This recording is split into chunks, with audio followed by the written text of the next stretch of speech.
Principalement, on parle beaucoup du mamba noir, donc le black mamba, mais il y a aussi le mamba vert. Pourquoi black mamba? Pourquoi mamba noir? Parce que l'intérieur de sa bouche est noir, tout simplement parce que le serpent en lui-même est plutôt gris. Et c'est effectivement l'un des serpents les plus dangereux et les plus agressifs de façon générale. En fait, les serpents ne sont pas forcément agressifs. Bien souvent, ils vont vraiment utiliser leur venin vraiment en dernier recours. Il faut savoir que ça prend énormément de temps pour un serpent de fabriquer ce venin. Donc, ils vont pas le dilapider, l'utiliser comme ça, sauf s'ils se sentent vraiment en danger de mort. C'est vraiment le serpent le plus redouté. Il a un venin neurotoxique, en fait. Il y a 3 types de venins principaux, en tout cas, chez les serpents. C'est cytotoxique, hémotoxique, neurotoxique. Il faut savoir qu'une fois qu'on a été mordu par un black mamba, en général, on a entre une demi-heure et 1 heure de vie qui reste. Alors, il faut, dans ces cas-là, faire un massage cardiaque jusqu'à l'arrivée des secours. C'est vraiment la seule chose à faire, sinon en 1 heure, c'est terminé. 4e épisode de notre voyage dans les savanes de l'Afrique sauvage avec Adeline Lobès, qui est guide de brousse. Cette jeune femme est spécialisée sur l'Afrique de l'Est, le Masai Mara au Kenya, le Serengeti en Tanzanie, Bwindi et Kibale en Ouganda. Elle opère aussi en Afrique du Sud, où s'étend le célèbre parc Kruger. Ce parc géant, de près de 20 000 km², soit 2 fois la superficie de l'Île-de-France. Ce 4e épisode est principalement consacré aux oiseaux de proie africains. Nous parlons en effet des grands aigles, comme l'aigle de Véro, qui mange principalement les damans, ce cousin de l'éléphant de la taille d'un lapin. Nous vous présenterons aussi le célèbre battleur des savanes, un aigle acrobate sans queue. Nous entendrons le cri si emblématique du pigargue vocifère, ou aigle pêcheur. Nous dirons un mot sur les vautours et sur l'étonnant serpentaire ou secrétaire, un rapace moitié aigle, moitié héron, qui mange des serpents. Nous parlerons aussi du rôle ambigu des pique-bœufs, qui rendent service la plupart du temps, mais qui peuvent aussi causer des problèmes, et de la frayeur qu'inspire le serpent le plus rapide du monde, le mamba noir. Nous évoquerons aussi la vipère heurtante et le cobra. Et pour clore l'épisode, il sera question du sympathique caméléon, qui ne change pas de couleur que pour se camoufler. Voyage en Afrique avec Adeline, chapitre 4, c'est parti. Salut Adeline. Salut Marc. Alors j'essaye, comme je disais à certains des interlocuteurs qui reviennent souvent, à ceux qui ont leur ronde serviette dans Baleine sous gravillon, bonjour. 4e épisode qu'on fait ensemble, on continue à parler des oiseaux des savanes africaines. On avait parlé du marabout et du jabirou la dernière fois, deux très très grands échassiers qui sont les plus grands oiseaux de la savane en envergure et en taille. Maintenant, on va parler des accipitridés, c'est-à-dire des aigles. Les accipitridés, c'est de la famille des aigles et des vautours qui s'opposent aux falconidés, qui sont une autre famille, plus petits notamment. Et donc, tu m'as proposé 3 aigles, et le premier dont tu as souhaité me parler, c'est l'aigle de Véro. V-E-2-R-E-A-U-X. Qui était ce Véro ?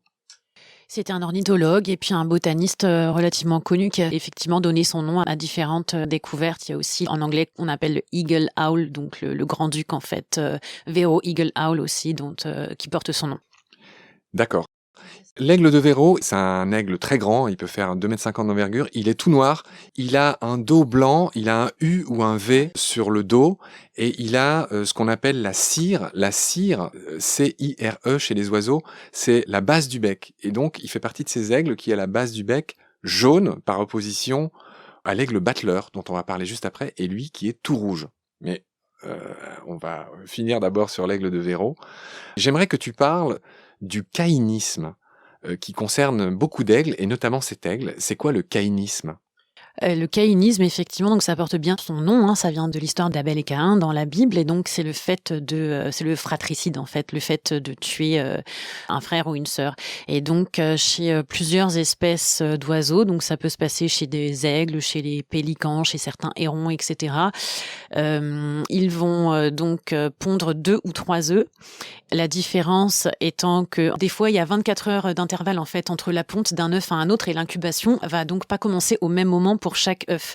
Donc le premier qui va naître, effectivement, ça va être l'œuf le plus fort. Il peut y avoir deux choses. Ou alors, donc il y a du caïnisme actif, donc il va tuer clairement l'autre œuf qui aura éclos peut-être quelques heures après ou 24 heures après tout au plus. Ou alors il y a aussi un caïnisme passif qui fait que tout simplement le deuxième œuf qui a éclos, donc le deuxième poussin qui va sortir de l'œuf, ne sera tout simplement pas nourri par les parents. On peut se demander pourquoi dans ces cas-là la femelle va pondre 2 ou 3 œufs alors qu'en fait principalement elle va en élever qu'un et elle est faite pour n'en élever qu'un seul. Et tout simplement c'est clairement apparemment juste une sécurité. Le deuxième œuf ou le deuxième et troisième œuf, parce qu'il peut y en avoir jusqu'à 3, est une sécurité au cas où le premier, il y aurait eu un problème avec le premier. Et bien dans ces cas-là, il y en a un deuxième et ils n'ont pas besoin d'attendre toute une année pour pouvoir avoir de nouveau des petits. Donc voilà, mais le caïnisme, oui, effectivement, c'est vraiment principalement le fait de tuer activement ou passivement, selon comme je l'ai expliqué, le frère ou la sœur. Ah ok, tu me l'as très bien expliqué, tu as complété ce que je pensais savoir. Pour moi, le caïnisme, c'est quand le poussin le plus fort tue le poussin le plus faible. Mais tu as bien expliqué que ça pouvait être beaucoup plus passif et en fait, il chope toute la nourriture et il reste rien à manger pour le plus faible. Il me semble que c'est des choses qui existent aussi chez les oiseaux de mer. Ok, on va enchaîner sur nos aigles. J'ai évoqué tout à l'heure le batteleur, l'aigle batteleur. Parle-moi de cet aigle qui a l'air de pas avoir de queue quasiment. Ouais, effectivement. En fait, c'est pas vraiment un aigle. Par exemple, on dit l'aigle pêcheur, mais c'est le pigargue vocifère. Les véritables aigles, comme on peut l'entendre, déjà sont en général plus gros et ils ont des plumes qui descendent jusqu'en bas des pattes. Le battleur des savanes, comme on l'appelle, n'est pas un véritable aigle. C'est un oiseau qui a un plumage noir et blanc, qui a un faciès vraiment particulier, avec un espèce de masque rouge juste en dessous des yeux qui va s'étirer jusqu'au bec. Le reconnaître en vol, déjà, il a une façon de voler qui est vraiment très très particulière. Et ensuite, on peut reconnaître le mâle et la femelle en regardant tout simplement le dessous des ailes, qui va être séparé clairement de façon totalement égale entre le blanc et le noir chez les mâles. Il va y avoir beaucoup plus de blanc chez la femelle. On peut l'appeler la mariée, en fait, tout simplement parce qu'il y a plus de blanc sous ses ailes quand on la voit en vol et on voit juste un tout petit liseré de plumes noires. Maintenant, j'aimerais que tu me parles du pigargue vocifère, quel nom incroyable. Et là, je me souviens, alors moi je suis allé en Afrique du Sud, j'en ai vu. Pigargue, voilà, c'est un aigle avec la tête blanche qui ressemble à l'aigle américain et qui est un aigle pêcheur. Ouais, exactement. Donc, on va le trouver principalement, clairement, aux abords de l'eau. Il va même construire son nid de branchage. C'est un nid assez rudimentaire qui est fait vraiment de branchage, mais qui est facilement reconnaissable quand on l'a déjà vu. Il est toujours autour de l'eau, très très territorial comme oiseau. Comme on l'a dit auparavant aussi, comme d'autres oiseaux, c'est souvent des couples pour la vie. Et il a un cri qui est vraiment reconnaissable entre tous les autres. C'est un des premiers sons qu'on entend et qu'on peut vraiment reconnaître de très loin, un cri vraiment très très particulier.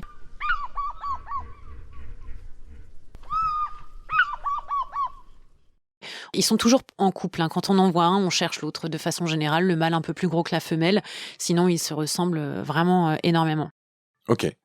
On va passer des aigles aux vautours, mes chers vautours. Donc Gyps africanus, il y a plusieurs espèces. Qu'est-ce que tu as pu observer des vautours africains ? Déjà, il y a quelque chose d'intéressant, comme tout le monde le sait, souvent on se dit quand il y a des vautours qu'on voit tournoyer dans le ciel, on se dit effectivement qu'il y a une proie ou en tout cas un animal mort juste en dessous, ce qui est effectivement souvent le cas.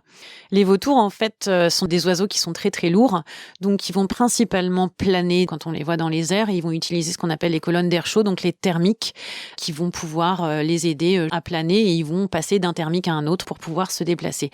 De façon générale, quand le temps n'est pas beau et que les thermiques ne sont pas au rendez-vous, c'est des oiseaux qu'on va voir principalement perchés dans les arbres et ils vont attendre le retour des colonnes d'air chaud pour pouvoir se déplacer. Ils n'ont pas tous la même habilité dans la façon de manger. Moi, ce que j'ai observé en Afrique, on a souvent le ricou qui a un bec qui est très très fort, très très imposant, qui va être un des premiers en fait à ouvrir l'animal et il peut ouvrir vraiment un animal mort comme un buffle qui est quand même un animal avec une peau qui est très très très épaisse et très très difficile à ouvrir, avec les marabouts dont on a parlé précédemment. Et puis, ils vont s'enchaîner différentes autres espèces. Bien sûr, toujours, ils vont se nourrir principalement, en tout cas, en priorité. Ils vont aller manger le cœur, le foie, les poumons, etc. Et puis ensuite, s'attaquer aux muscles et à la viande. Il y a certains vautours qui n'ont pas de plumes du tout au niveau du cou. Et en fait, c'est ceux-là qui vont principalement le plus loin à l'intérieur de la charogne. Et c'est justement pour éviter d'imprégner les plumes qui auraient été là de sang et donc de potentiellement pouvoir développer beaucoup de microbes, de maladies, etc. Donc cette absence de plumes, c'est vraiment Prophylactique. exactement.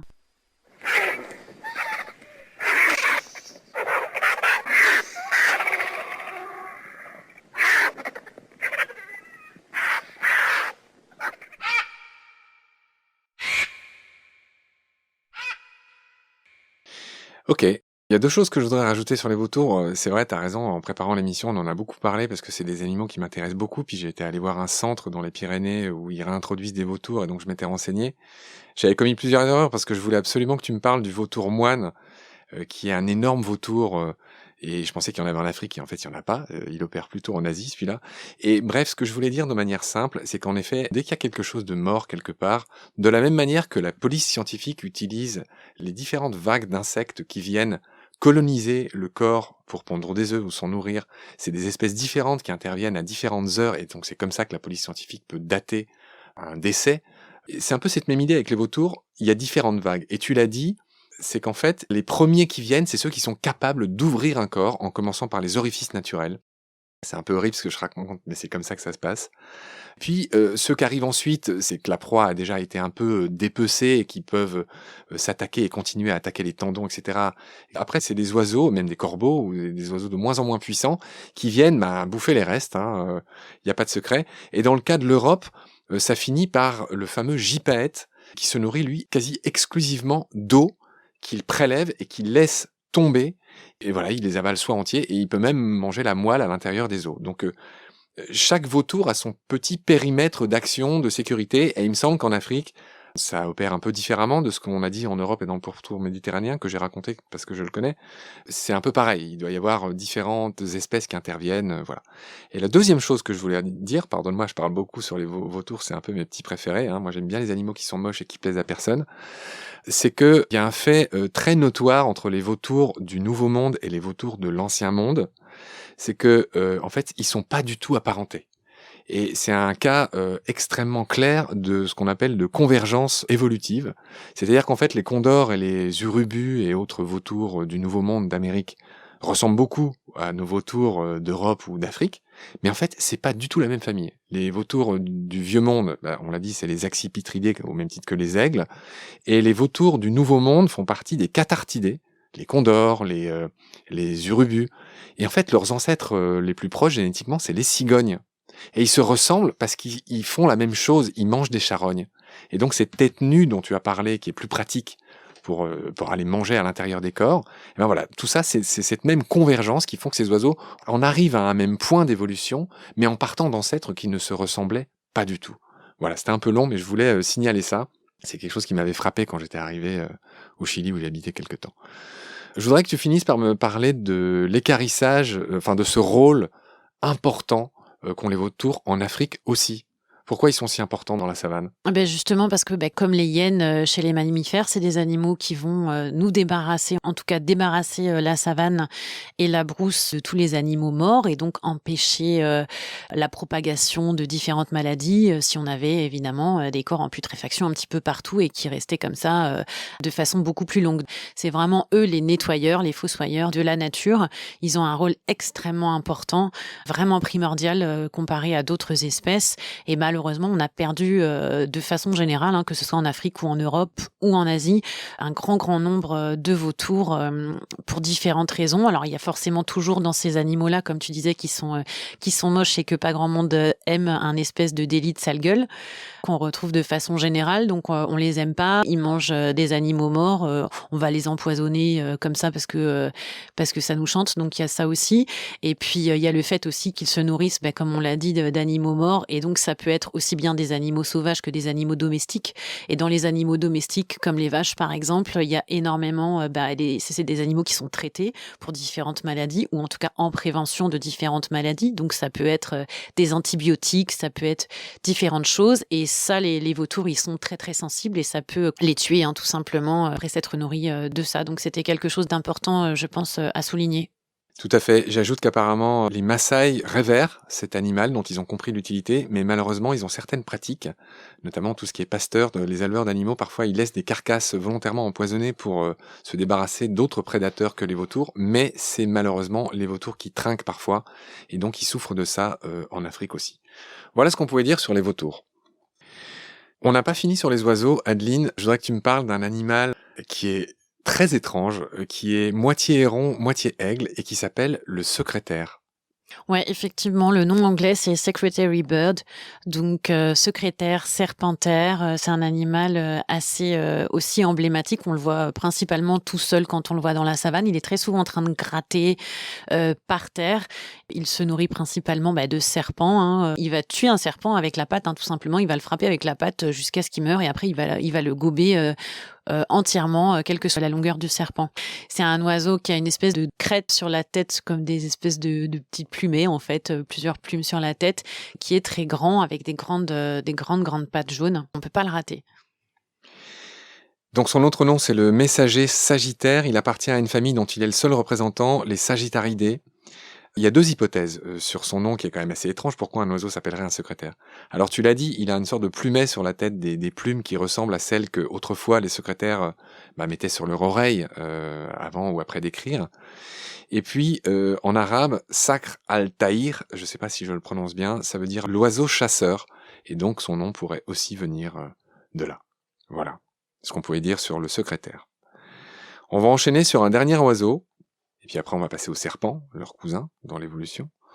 J'aimerais que tu me dises un mot sur les pique-bœufs, ces petits oiseaux avec un bec rouge.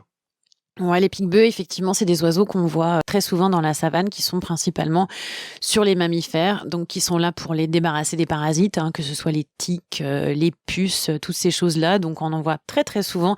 Là où on les voit bien, c'est souvent sur le dos des rhinos, parce que la courbure du dos du rhino, elle est assez particulière et on les voit très très souvent, effectivement, qui sont perchés sur la colonne vertébrale ou dans les oreilles. Ils vont vraiment chercher tous les parasites qu'il y a sur les mammifères. Ouais, alors moi c'est un animal étrange, alors Buffagus, hein, c'est son petit nom latin, c'est un passereau au bec rouge, en tout cas la version africaine, le pique-bœuf. Et j'ai appris en préparant l'émission que en fait il avait un rôle ambigu. En effet, quand il y a des animaux blessés avec des plaies et du sang qui perle sur cette plaie, ils peuvent aussi venir aggraver cette plaie.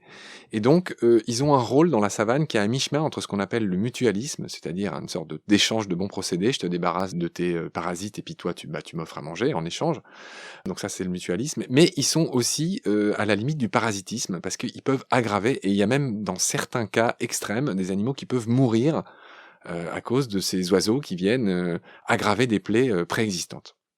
Voilà ce qu'on pouvait dire sur le pique-bœuf, donc qui est un peu mi-figue, mi-raisin. Comme je l'avais dit, chère Adeline, on va enchaîner sur les reptiles, les cousins des oiseaux, et j'ai envie que tu me parles d'un serpent légendaire africain, peut-être le plus connu, le mamba. Ouais, effectivement, le plus connu parce que le plus redouté, principalement, on parle beaucoup du mamba noir, donc le black mamba, mais il y a aussi le mamba vert. Pourquoi black mamba? Pourquoi mamba noir? Parce que l'intérieur de sa bouche est noir, tout simplement parce que le serpent en lui-même est plutôt gris foncé. Et c'est effectivement l'un des serpents les plus dangereux et les plus agressifs de façon générale. En fait, les serpents ne sont pas forcément agressifs. Bien souvent, ils vont vraiment utiliser leur venin vraiment en dernier recours, hein. Il faut savoir que ça prend énormément de temps pour un serpent de fabriquer ce venin. Donc, effectivement, ils vont pas le dilapider, l'utiliser comme ça, sauf s'ils se sentent vraiment en danger de mort. C'est vraiment le serpent le plus redouté. Il a un venin neurotoxique, en fait. Il y a 3 types de venins principaux, en tout cas, chez les serpents. C'est cytotoxique, hémotoxique, neurotoxique. Neurotoxique, effectivement, c'est tout simplement le fait de... Paralyser le système nerveux. Voilà, exactement. Et donc, il faut savoir qu'une fois qu'on a été mordu par un black mamba, en général, on a entre une demi-heure et 1 heure de vie qui reste. Alors, il faut, dans ces cas-là, faire un massage cardiaque jusqu'à l'arrivée des secours. C'est vraiment la seule chose à faire. Sinon, en 1 heure, c'est terminé. C'est pour ça qu'il est très redouté. Et les femelles peuvent être vraiment très, très agressives. Il y a vraiment eu plein d'histoires en Afrique par rapport à ça, des histoires très particulières. Mais c'est effectivement un des animaux, un des serpents les plus redoutés, oui. Alors, il se trouve que je viens de faire une série d'épisodes avec Rémi, qui est un jeune spécialiste des serpents, voilà, que je salue au passage. Salut Rémi. Et donc, il m'en a appris beaucoup sur le mamba, donc je me permets de l'ajouter à ce moment-là. Le mamba noir est terrestre, le mamba vert est arboricole. C'est aussi une différence entre les deux, mais tu as très bien dit que le mamba noir, c'était à cause de l'intérieur de sa bouche, qui est plus grand, hein, le mamba noir, qui passe sa journée à se déplacer à la recherche de proies. Contrairement à beaucoup de serpents, il a un métabolisme très rapide, il peut digérer un rat en quelques heures, et il a toujours besoin de se nourrir, donc il est en constante recherche de proies, hein, contrairement à beaucoup de serpents qui chassent à l'affût. Voilà pour le mamba noir. Tu as parlé des différents types de venins et je veux pas laisser des mots un peu compliqués, inexpliqués. Donc tu as bien dit que celui du mamba, c'était plutôt une neurotoxine. Alors il faut savoir que les venins, contrairement à ce qu'on pensait, n'ont pas... Enfin, il y a plein de molécules dans un venin et il peut y avoir plusieurs types de molécules, même des centaines mélangées. Et donc tu as dit neurotoxique, donc c'est paralysie du système nerveux. Hémotoxique, c'est ce qui coagule le sang et ce qui provoque des anévrismes, enfin toutes sortes L'un ou l'autre en fait, ou ça coagule plus, ou alors ça coagule et ça forme des caillots, Voilà. etc. Ouais. Et puis tu as parlé aussi de cytotoxique, et là c'est ce qui provoque la nécrose des tissus, c'est-à-dire que là où il y a la plaie, ça pourrit tout de suite. Et donc dans tous ces cas, effectivement, c'est assez grave. Oui, j'ai retrouvé ce que je voulais ajouter sur le mamba, c'est que c'est le serpent le plus rapide du monde. Il peut faire des pointes à 30 km/h. Et j'ai déjà raconté cette anecdote d'un ami qui habitait en Afrique. Et il jouait avec des copains à lui à côté de sa maison. Et ils se sont fait courser par un mamba qui est un très grand serpent, hein, qui peut atteindre plus de 3 mètres, qui peut dépasser 3-4 mètres apparemment. Et donc, voilà, c'est un serpent qui peut aller très très vite, 30 km/h. Et donc, ils ont eu la frousse de leur vie. Je salue P.O. au passage qui nous avait offert un bel épisode sur sa transition écologique. C'était le dernier épisode de la saison 1. Je le rappelle au passage. Tu l'as écouté ? Tout à fait, oui. Tu l'avais aimé ? Oui. C'est le moment de le saluer, P.O. Oui, je le salue, je le connais pas, mais je le salue chaleureusement. D'accord, très bien.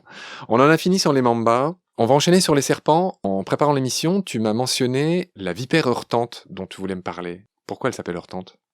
Ouais, vipère heurtante parce qu'en fait, quand elle attaque, elle est très très rapide et puis comme un éclair, elle va heurter sa proie de cette façon. Mais sinon, de façon générale, c'est plutôt un serpent très lent en fait, qui va se déplacer de façon très lente et qui laisse une marque très particulière, qui est très très très distincte et qu'on peut vraiment reconnaître, surtout quand c'est dans le sable.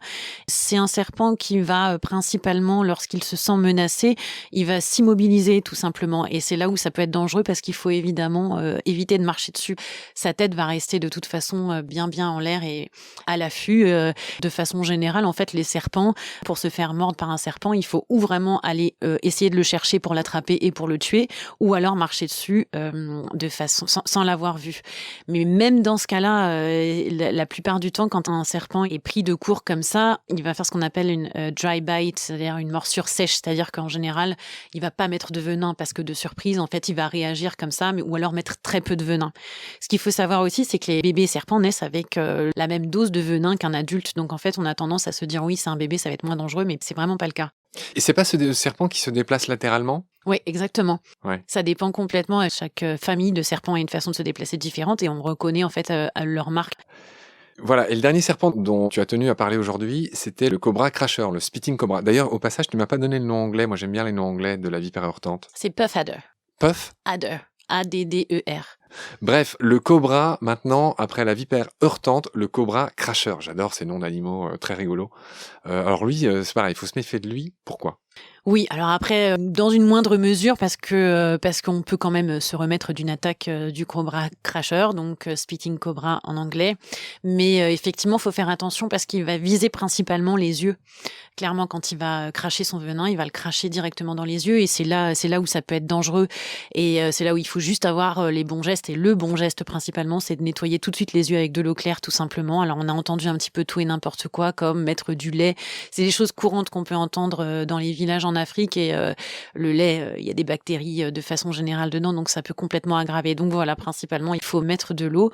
Pour la petite anecdote, je me souviens quand on était à l'école de guide, dans la classe où on faisait cours le matin, on arrive et puis il y avait un cobra crasher qui était là et qu'on n'avait pas vu, qui s'était bien caché. Et j'ai effectivement 2 camarades de classe à ce moment-là qui se sont fait cracher dessus. Heureusement, elles n'étaient pas trop près et c'est venu sur le visage et pas dans les yeux. Mais effectivement, c'est vraiment quelque chose auquel il faut faire attention. C'est un serpent qui est très très rapide. Je voulais te demander concernant le cobra crasher. Les cobras, moi, je les situais en Asie, puis c'est pareil, depuis qu'on a fait l'émission avec Rémi, je sais qu'il y a des cobras aussi en Afrique. Et d'ailleurs, la fameuse Cléopâtre, elle se serait pas suicidée avec un aspic, mais plutôt avec un cobra égyptien, au passage. Donc, Tu me confirmes que les cobras africains, ils ont aussi cette espèce, je sais pas comment appeler ça, derrière la tête, une sorte de capuchon? Ouais, tout à fait. Et puis une tête élargie facilement comme ça, avec la courbure de tête et la façon effectivement de jeter la tête qui est commune à tous les cobras, oui. Et en Afrique aussi, ils sont ophiophages, c'est-à-dire qu'ils mangent d'autres serpents, les cobras? Ouais, tout à fait. Ils sont gros? Ouais. Ouais. Ok. Comme les cobras, comme le fameux cobra royal qu'on trouve plutôt en Asie, qui est connu pour être le plus grand serpent venimeux du monde. Il peut faire jusqu'à 5 mètres et qui mange d'autres serpents. Et donc tu m'apprends qu'en Afrique, c'est pareil. Ok. Est-ce qu'on a fini les serpents, chère Adeline? Oui. Tu as tenu à me parler d'une petite tortue. Alors, je dis petite, mais peut-être elle n'est pas si petite que ça. Ouais, tu as l'air de dire qu'elle est plus raisonnable. C'est la tortue léopard. Oui, effectivement, la tortue léopard, pourquoi? Parce qu'effectivement, c'est l'une de celles qu'on rencontre le plus facilement dans la savane, dans la brousse. On la voit énormément, par exemple, dans le parc du Kruger, qui traverse la route, qui va traverser les pistes. Elle est reconnaissable parce que sa carapace ressemble à la robe D'un léopard. d'un léopard, exactement. C'est des animaux qui se déplacent relativement lentement, pas énormes, qui ont une taille plutôt moyenne par rapport aux autres tortues, et qui sont très souvent victimes des feux, en fait, des feux de brousse, ce qu'on appelle des feux de brousse de façon générale. On en trouve très souvent des calcinés à droite à gauche quand il y a des feux de brousse. Et qu'est-ce qu'ils mangent les tortues? Elles sont tranquilles ou un lion peut manger une tortue, par exemple? Alors là, j'ai jamais vu. Je pense qu'un lion peut jouer avec une tortue, mais manger, non, c'est pas quelque chose que j'ai pu voir, non. Bon, j'espère pour elle qu'il les laisse tranquilles. Stygmochelis pardalis, de son petit nom latin, la tortue léopard. Et on va enchaîner sur un autre animal extrêmement emblématique, le caméléon. 200 espèces de caméléons. Pour le coup, ça fait partie des animaux très connus. Tout le monde voit à peu près à quoi ça ressemble un caméléon avec leurs yeux qui peuvent se mouvoir indépendamment l'un de l'autre. Ce qu'on sait peut-être moins, c'est qu'ils ont deux doigts, ils s'agrippent aux branches avec deux doigts d'un côté, deux doigts de l'autre. C'est assez rare comme façon de faire. J'ai cherché l'étymologie du caméléon et j'avoue que je suis resté un peu sur ma faim. Ça vient du grec kamai, léon, qui veut dire tout simplement le lion de la terre. Donc voilà, je sais pas trop pourquoi. Si quelqu'un le sait, merci de m'envoyer un message. Et puis j'ai lu aussi que ce qu'on sait le plus de lui, c'est-à-dire qu'il a cette faculté de changer de couleur, ça serait fait grâce à des nanocristaux. Et alors moi du coup je me demande si c'est la même chose que ce qu'il y a chez les pieuvres, les fameux chromatophores des pieuvres, mais j'imagine que c'est très différent. Je pense que le caméléon c'est différent, je me renseignerai. La question que je voulais te poser, c'est rétablir un petit peu la vérité, c'est-à-dire que contrairement à une idée reçue, le caméléon change de couleur pas vraiment pour se camoufler. Si, en fait, mais pas dans une première mesure. Dans une première mesure, c'est surtout pour exprimer différentes émotions, voilà, tout simplement son humeur du jour. Pour communiquer. Pour communiquer, exactement, pour communiquer par rapport à ça, par rapport à voilà, une émotion, c'est clairement une émotion ou en tout cas un ressenti. Et en deuxième, on va dire effectivement, c'est aussi tout à fait du camouflage. Ok, tu l'as dit, effectivement, parade amoureuse, colère, grosse colère, tout ça, ça passe par les couleurs chez le caméléon, qui s'appelait précédemment, le nom de leur famille, c'était les rhyptoglosses, ce qui veut dire l'étymologie, la langue qui jaillit, et ce qui m'amène à te poser la question de tout simplement de comment ils se nourrissent. Chacun a en tête que voilà, il est très lent le caméléon, mais par contre il y a un truc qui fait très vite, c'est choper les insectes qui passent à portée de sa très longue langue. Ouais, voilà, le caméléon, il a une langue très très longue et qui va lancer comme ça d'une façon très très rapide, et c'est comme ça qu'il va choper un insecte qui se balade dans le coin, un criquet, et puis le ramener directement dans sa bouche. Et je rebondissais sur ce que tu disais, le lion terrestre. Je pense que c'est parce que certaines espèces de caméléons ont une espèce de crête comme ça qui peut se détendre autour de la tête et qui fait penser à la crinière du lion. Ouais, c'est une hypothèse, j'avoue, je ne sais pas, ouais, il faudrait que je cherche, je sais même pas si c'est su. Ok, je vais continuer à chercher. Ce que j'ai vu, c'est qu'il y a beaucoup de dimorphisme sexuel chez les caméléons. C'est-à-dire qu'il y en a qui ont des cornes, des crêtes, suivant que c'est des mâles, des femelles, etc.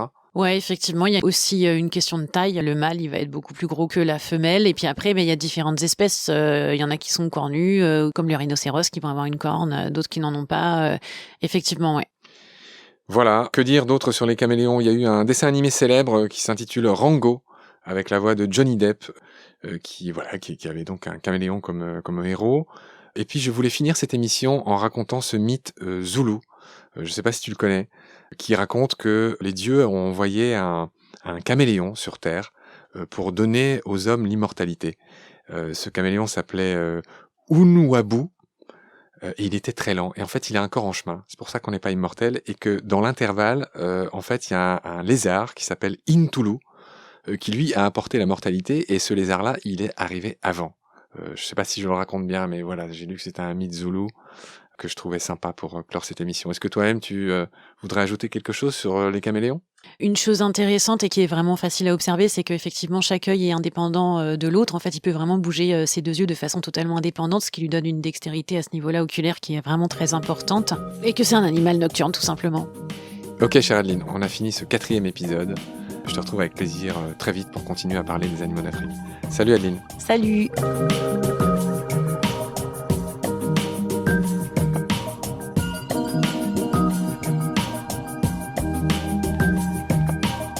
C'est la fin de cet épisode. Merci de l'avoir suivi. Merci de partager le lien de Baleine sous Gravillon et de vous abonner si vous avez aimé. Des étoiles et des commentaires sont les bienvenus si vous écoutez l'émission sur iPhone. Celles et ceux qui le souhaitent peuvent aussi nous aider en faisant un don sur le site Tipeee. Merci par avance. Vos critiques, conseils et suggestions sont aussi les bienvenus sur la page Facebook de Baleine sous Gravillon. Je remercie mes équipiers pour leur aide précieuse, ainsi que Félix Labande, l'auteur sud-africain de la chanson du générique. Je vous retrouve très vite pour un nouvel épisode. D'ici là, prenez soin de vous et de ce qu'il y a autour de vous. Merci, à bientôt.